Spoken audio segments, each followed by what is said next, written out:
Hello everybody, so tonight what we're going to be doing is removing the front tire of this Isinwheel X1 scooter. And I want to thank the Fender Bunny for the review. That's why I bought this. So I've got it down to probably 15 minutes or less. First time took about 2 hours, so what we're going to do is remove the brake line.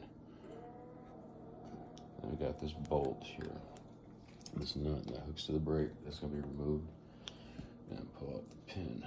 First time I did it, I didn't do it like that, and it took a long time. So anyways, let's see if we can do this in a quick amount of time. And anyway, pay attention, and there you go.